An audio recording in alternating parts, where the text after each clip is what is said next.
Ideal گھٹیا بھی ہو سکتا ہے، بڑھیا بھی ہو سکتا ہے، ادنا بھی ہو سکتا ہے، اعلیٰ بھی ہو سکتا ہے، نیچے کا بھی ہو سکتا ہے، اوپر کا بھی ہو سکتا ہے۔ مثلا سب سے گھٹیا آئیڈیل کیا ہے؟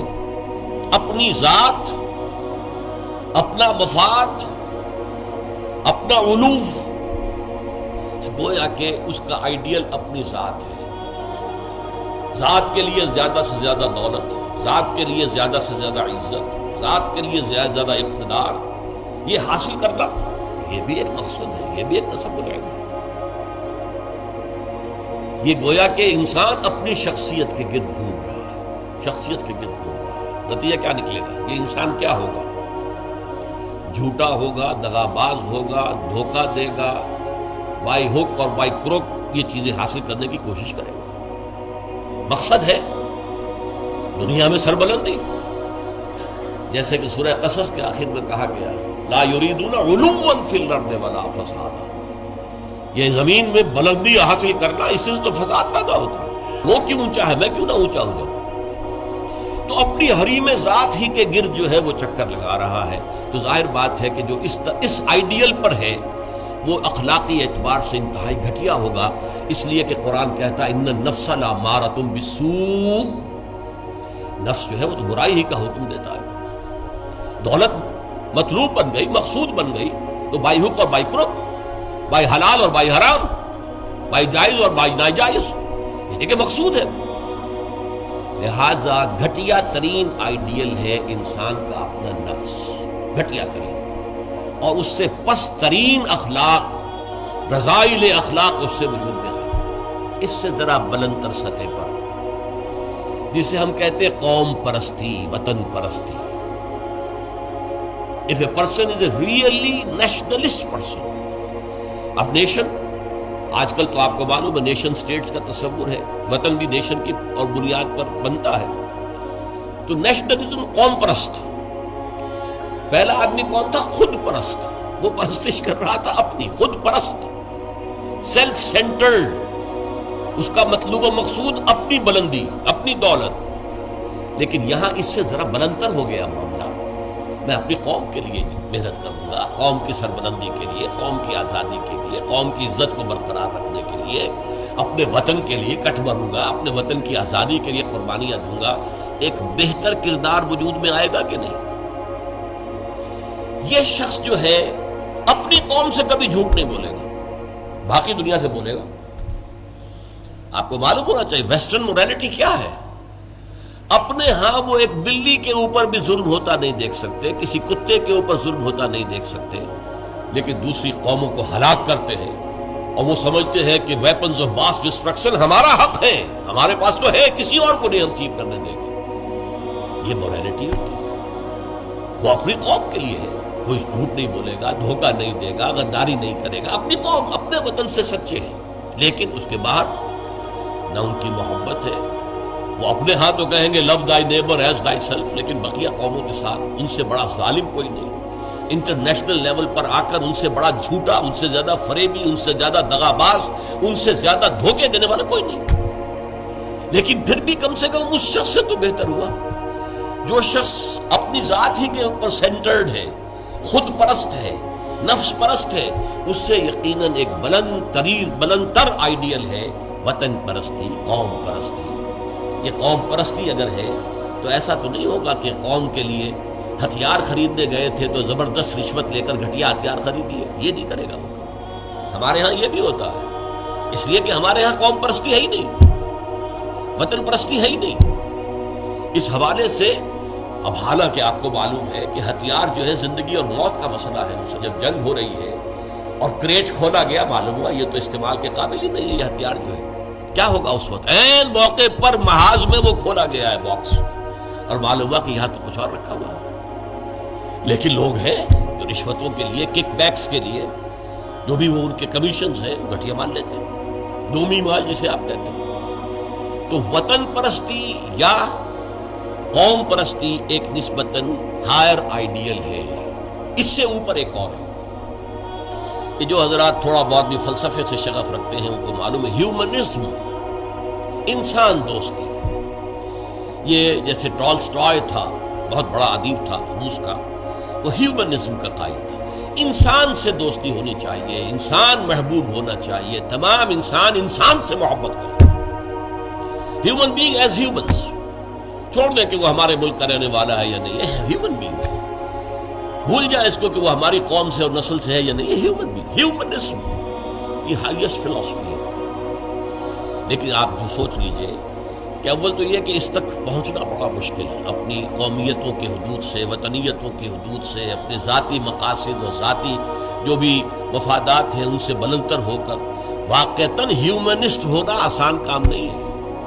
لیکن ہیومنسٹ جو ہے اس کے اندر بھی انسان کی محبت تو آ جائے گی، انسان مطلوب ہو جائے گا اس کا، اور اس اعتبار سے وہ قوم پرست اور وطن پرست سے برتر ایک شخصیت ہوگی. لیکن باقی کائنات، حیوانات، اس کے اندر اس کے لیے تو کوئی محبت اس کے اندر نہیں ہوگی، اس کے لیے کوئی شفقت نہیں ہوگی. ہیومنزم ہیومن بینگز کے لیے اس سے اوپر ایک اور ہے، اور وہ ہے کسی نظریے پر انسان کی نگاہ جم جائے. نظریہ کہ انسان کی فلاح کمیونزم میں ہے، ظلم کا خاتمہ کمیونزم میں ہوگا، لہذا اس کمیونزم کے لیے، اس کو فروغ کے لیے، اس کو عام کرنے کے لیے، اس کے پھیلانے کے لیے، لوگوں کو قائل کرنے کے لیے تن من دھن لگا رہے ہیں. پھر جن لوگوں نے مان لیا ہے انہیں آرگنائز کر رہے ہیں، سیلز بن رہے ہیں. پھر ایک جد و جہد ہو رہی ہے، کشمکش ہو رہی ہے، زہر کے خلاف جد و جہد ہو رہی ہے، جانے دے رہے ہیں، فائرنگ اسکواڈز کے سامنے کھڑے ہو کر سینہ کھول کر گولیاں کھا رہے ہیں. یہ سب کیا ہے؟ ایک تصور کے حسن مبہم پر ساری ہستی لٹائی جاتی ہے. ایک تصور ہے، ایک آئیڈیل ہے. کمیونزم جو ہے ایک آئیڈیل ہے، ایک آئیڈیالوجی ہے. اس آئیڈیالوجی کو اپنا آئیڈیل بنا کر اور پھر جد و جہد اور محنت اور قربانیاں اور اصرار سب کچھ. اب ایک ہی چھلانگ ہے، خدا پرستی، ہائیسٹ آئیڈیل. یہ ہے جس کو کہ علامہ اقبال نے کہا ہے، در دشت جنون من جبریل زبو سید یزداب کمنداور، اے ہمت مردانہ، اے ہمت مردانہ، کمند ڈالو اللہ پر. یہ اصل میں تشبیہ سمجھیے، آپ ایک اونچی فصیل پہ چڑھنا چاہتے ہیں، کمند ہوتی تھی پچھلے زمانے میں، اب کمند کو پہلے پھینکنا پڑتا ہے. آپ کا زور بازو ہونا چاہیے نا، جب تو آپ پھینکے کہ اونچا جا کر لگ جائے وہاں پر. جتنی اونچی کمند ہوگی اتنا اونچا آپ چڑھ سکیں گے، اس سے آگے تو نہیں جا سکتے. کمندی کہیں درمیان میں اٹک گئی ہے تو درمیان میں آپ بھی اٹکے رہ جائیں گے، ٹاپ پر تو آپ نہیں جا سکتے جب تک کہ وہ کمند جو ہے ٹاپ پر نہ لگے جا کر. تو یوں سمجھیے کہ پہلے انسان کو اپنے ذہن سے، اپنے فکر سے، اپنی سوچ سے اپنا آئیڈیل معین کرنا ہوتا ہے. Who is my ideal? میرا نفس؟ نو. میرا وطن، میری قوم؟ نو. Human beings? نو. اللہ، ہی از مائی آئیڈیل.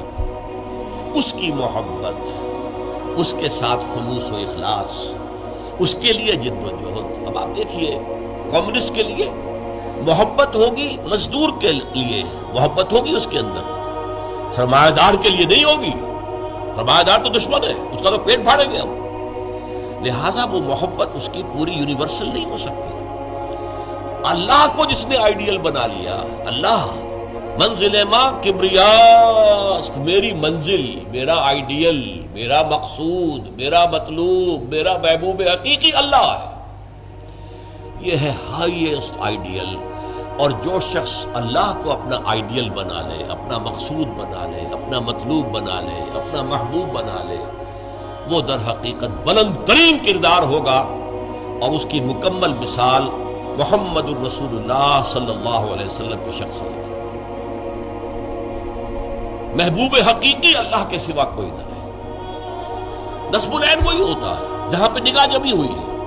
اگرچہ اس کے لیے جو محنت کر رہے ہیں، وقتی طور پر آپ کا کوئی اور ہدف ہو سکتا ہے. جیسے ہم کہتے ہیں کہ اصل نصب العین تھا اسلام کو دنیا میں غالب کرنے کی جد و جہد، اس کے لیے پہلا نصب العین بن گیا پاکستان کا اصول. یہ دوسری بات ہے کہ ہم پاکستان کو حاصل کرنے کے بعد بھول گئے کہ کس لیے ہم نے حاصل کیا، اور اسی لیے ذلیل و خوار ہے. انڈیا کے مقابلے میں سر اٹھا کر کھڑے ہونا ہمارے لیے ممکن نہیں ہے، سوائے اس کے کہ ایٹمک ڈیٹرنٹ جو ہے اس کا سہارا لیا ہوا ہے. اور اگر خدا نہ خواستہ میرے نزدیک تو تقدیر مبرم میں امریکہ نے یہ آپ سے چھین کر لینا، پھر کیا رہ جائے گا؟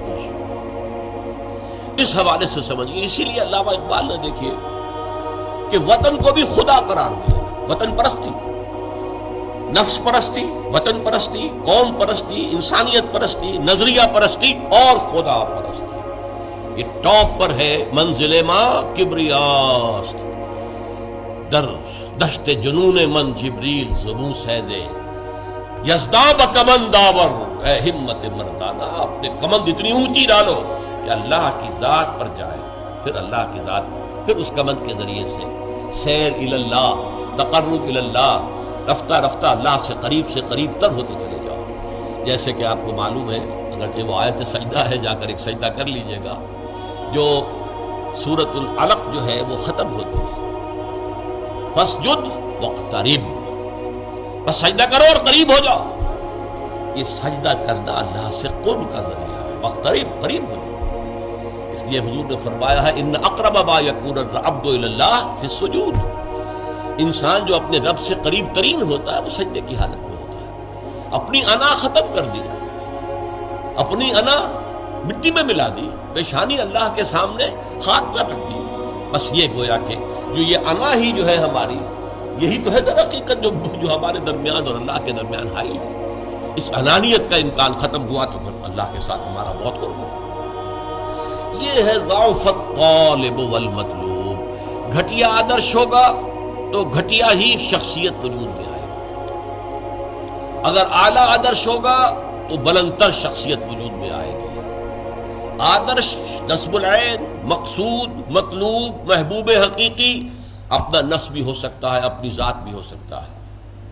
اپنے ہی حسن کا دیوانہ بنا پھرتا ہوں، اپنی ہی حریم ذات کا جو ہے طواف ہو رہا ہے، اس سے اوپر ہے ہی نہیں، نگاہ ہی نہیں۔ اس سے ذرا اوپر ہوئے وطن پرست، قوم پرست، اس سے ذرا اوپر ہوئے انسان پرست، انسان دوست، اس سے ذرا اوپر ہوئے ایک نظریہ، تصور، ایک تصور کے حسن مبہم پر کیسے ہستی لٹائی جاتی ہے، زندگی ترک آرزو کے بعد کیسے سانسوں میں ڈھالی جاتی ہے۔ ترک آرزو، یہ آرزو وہی ہے نصب العین۔ میں نے شروع میں کیا عرض کیا تھا، جس شخص کا کوئی نصب العین ہے ہی نہیں وہ تو حیوان ہے۔ کم سے کم وہ شخص بھی جس نے اپنے نفس کو اپنا نصب العین اور مطلوب بنایا وہ بھی انسان تو ہے، گھٹیا ہے، بہت گھٹیا انسان ہے، لیکن وہ حیوان نہیں ہے۔ جس شخص کا کوئی نصب العین ہے ہی نہیں وہ تو پیور انسٹنکٹس کی بنیاد پر زندہ ہے۔ قرآن مجید میں سورہ ملک میں کہا گیا ہے فَمَن يَمْشِي مُكِبًّا عَلَى وَجْهِهِ أَهْدَىٰ أَمَّن يَمْشِي سَوِيًّا عَلَىٰ صِرَاطٍ مُسْتَقِيمٍ۔ ایک شخص اوندے منہ اپنے پیٹ کے بل جو ہے گھسٹ رہا ہے، اسے کیا نظر آئے گا منزل کہاں ہے، جانا کدھر ہے؟ ہم اپنے بطن اور فرج کے تقاضوں کی بنیاد پر زندہ ہیں۔ انسٹنکٹس ہے، جو اینیمل انسٹنکٹس ہے، پیٹ کھانے کو مانتا ہے، اور ہمارے اندر پروکریشن کے لیے، نسل کو بڑھانے کے لیے جنس کا، شہوت کا جذبہ رکھ دیا گیا، اسی کے لیے اندر وہ زندگی لگا رکھے۔ اس میں بھی کوئی امنگ نہیں ہے، اس میں بھی کوئی اونچے اٹھنے کی خواہش نہیں ہے۔ بس میں کہا کرتا ہوں وہ زندگی نہیں گزارتے، زندگی انہیں گزارتی ہے، زندگی انہیں گزارتی ہے۔ لیکن یہ کہ وہ زندگی گزارنا، وہ تو یہ ہے کہ آپ کا کوئی نہ کوئی نصب العین، کوئی آئیڈیل، کوئی ہائر جو آپ کا ایک مقصود و مطلوب ہو۔